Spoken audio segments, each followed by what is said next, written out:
Համար հերթագրում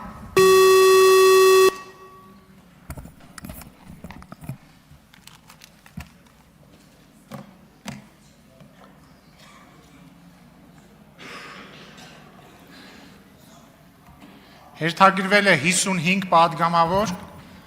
հարգելի գործընկերներ, խնդրում եմ ուշադիր հետևել ժամատախտակին և չանցնել հատկացված ժամանակը, որպեսզի հասցնենք։ Սևակ Խաչատրյան։ Շնորհակալություն, հանրահայտ է, որ Հայաստանի Հանրապետության Սահմանադրության 17-րդ հոդվածն ուղղակիորեն սահմանում է, որ Հայաստանում կրոնական կազմակերպությունները գործում են անջատ են պետությունից, իսկ 18-րդ հոդվածով հստակ ասվում է, որ Հայաստանի Հանրապետությունը ճանաչում է հայ առաքելական Սուրբ Եկեղեցին որպես բացառիկ առաքելություն ունեցող հայ ժողովրդի հոգևոր կյանքում։ Չնայած սահմանադրական այս նորմերին, տևական ժամանակ է ձեր քաղաքական ուժը փորձում է միջամտել հայ առաքելական եկեղեցու գործերին։ Չեք կարծում, որ այստեղ կա սահմանադրության հետ հակասություն և ուզում եմ հարցնել, թե սահմանադրական որ նորմով եք դա կանում կամ իրավական ինչ կարգավորում եք դուք փորձում միջամտել հայ առաքելական եկեղեցու գործերին։ Չեք կարծում, որ ամենայն հայոց կաթողիկոսի ընտրության հարցը դա ազգային եկեղեցական ժողովի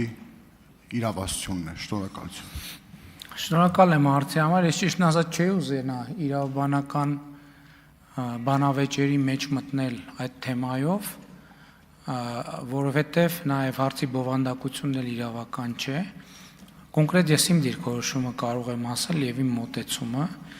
Ես հարցին առնչվում եմ որպես հայաստանյան առաքելական Սուրբ Եկեղեցու բանավոր հոտի մի անդամ, որը խնդիր է տեսնում հոգևոր կյանքի ապականոնության հետ և ուզում եմ նաև մեր ուշադրությունը հրավիրել հետևյալում։ Ընդհանրապես, երբ որ ես դատական համակարգի մասին խոսելիս դրա մասին ասացի, բայց ես բոլորիս ուշադրությունը հրավիրում եմ մի հանգամանքի վրա, որ եկեղեցու հետ շատ վատ բան է տեղի ունեցել, եկեղեցին կաստայացվել է։ Եկեղեցին առաջին հերթին հոգևորականները չեն, եկեղեցին առաջին հերթին հավատացյալներն են, մարդիկ են եկեղեցին։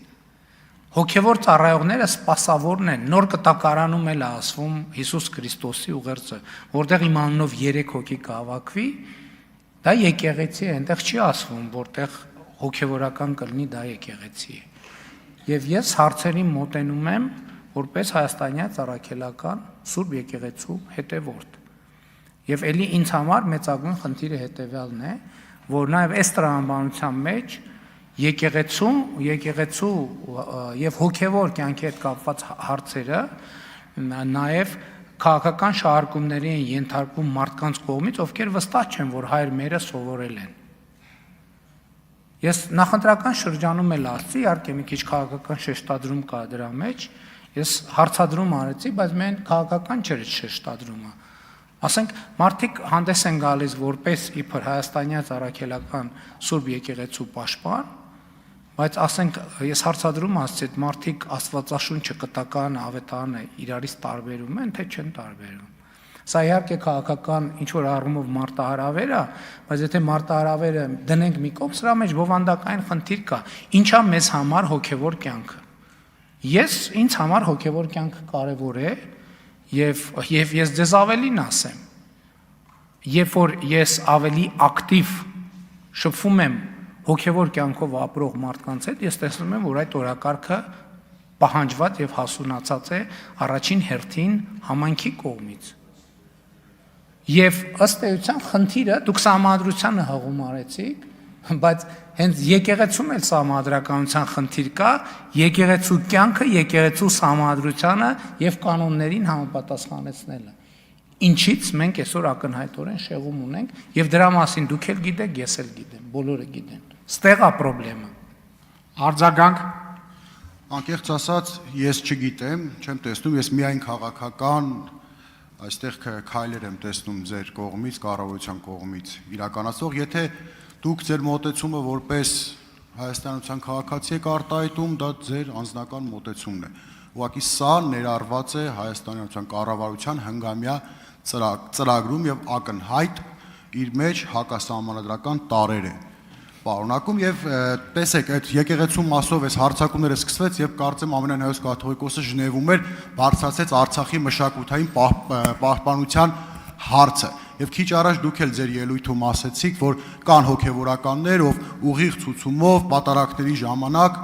Արցախի մասին են խոսում այսինքն եթե եկեղեցին սա չաներ ես ենթադրում եմ որ միգուցե դուք այս արշավը եկեղեցու դեմ ձեր ասած ճակերտավոր բարենորոգման ծրագիրը չիրականացնեք այսինքն ակնհայտ քաղաքական ձեր քաղաքական չգիտեմ գծից շեղվելու տարեր եմ տեսնում շնորհակալություն Շատ լավ եթե ուզում եք հարցի այսպես ասած կանոնակարգային տրամաբանության մեջ մտնենք այդ նույն եկեղեցին եւ պետությունը անջատեն ինչ իրավունք ունի եկեղեցին խառնվի քաղաքական process-ների մեջ մի հատ էլ վարչապետի հրաժարական պահանջի կամ քաղաքական գործունեություն ծավալի, մի հատ էլ վեղարով դուրս գան ցույցեր անեն, կոչեր անեն, բաները ինտերնետը անջատեն, կայքեր բան անեն, կոտրեն եւ ինչ գործ ունեն իրենք քաղաքականության մեջ։ Պետք է հստակ ընտրել։ Ասма հնարավոր չի երկու բանի ծառայել, տիրոջ ծառայել։ Պետք է ընտրեն հոգեվոր թե քաղաքական կյանք, բայց իմ կարծիքով եւ ակնհայտորեն այդ երբ որ այդ գիծը հատել ես էլ վերադարձ չկա այսօր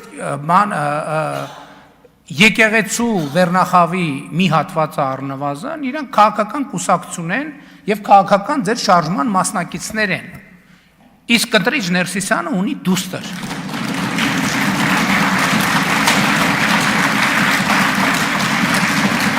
ավարտեք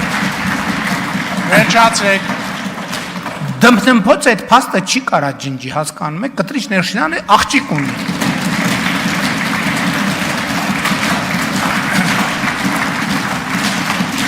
Վերջ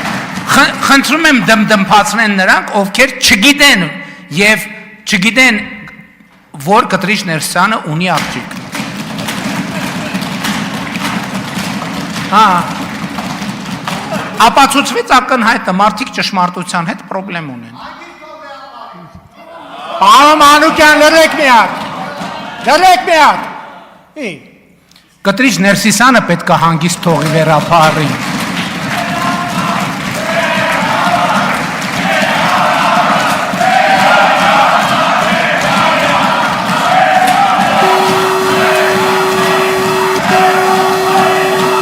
ավարտեք Այսինքն եթե դες համար սիրուհի ունեցող վեհապարը նորմալ է, ինձ համար որպես հայաստանյան ծառայելական սուրբ եկեղեցու հետեւորդ դա սրբապղծություն է։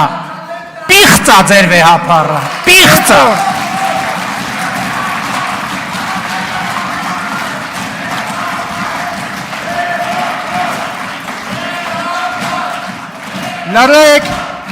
լրեք ներողություն ավարտվեց այս հարցը Այսինքն եթե դուք խնդիր չունեք, որ մայրաթոռում նստած մարդը սեռական կյանք ունի, դմդմփացրեք ինչքան ուզում եք, դմդմփացրեք։ Պարոն Մանուկյան, ես ձեզ նախազգուշացնում Ես ինչքան գիտեմ երեխա ունենալու ուրիշ մեթոդներ, նույնիսկ եկեղեցում չկան, երեխա ունենալու մի մեթոդ կա, այդ սեռական հարաբերություններն են։